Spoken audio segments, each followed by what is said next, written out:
Hard on the heels of Gary Lineker's suspension is a story that David Attenborough, the person who practically showcases the BBC, he's the face of the BBC when the BBC wants to be earnest and grateful and appeal to everybody without any controversy. David Attenborough is now the person that they've pulled because his show about the Wild Isles, partly funded by the WWF and the RSPB, has themes about nature that might upset the Conservative Party. And it simply is extraordinary. 96 years old and suddenly controversial. Who's this man who started BBC Two?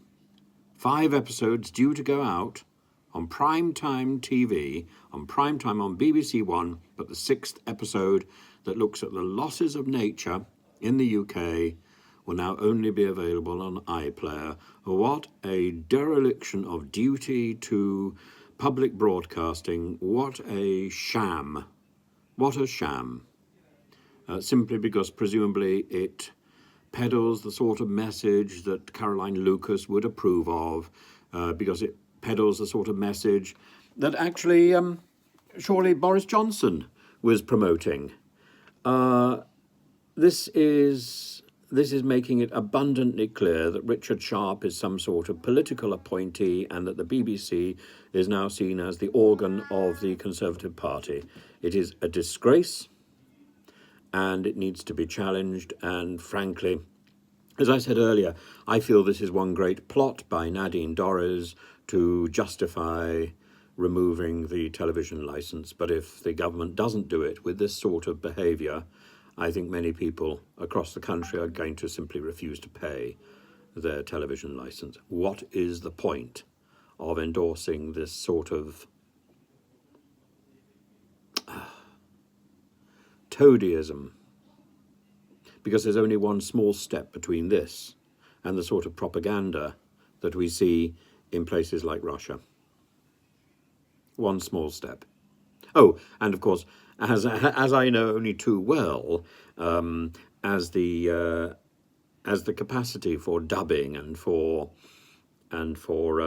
deep faking has now become routine. If the BBC really wants to bend over backwards and become like its Russian counterpart, it can dub whatever it wants into the mouths of the people who are presenting its programmes. You know, it would simply be doing what other national broadcasters do, what other broadcasters toadying to their government departments do. That's what Russia does. Why should the BBC not be like Russia? Why should the BBC not be like NTV or one of the Russian channels? Because it's heading in that direction. It's an absolute travesty, a travesty. I am shocked. 2 people in one day.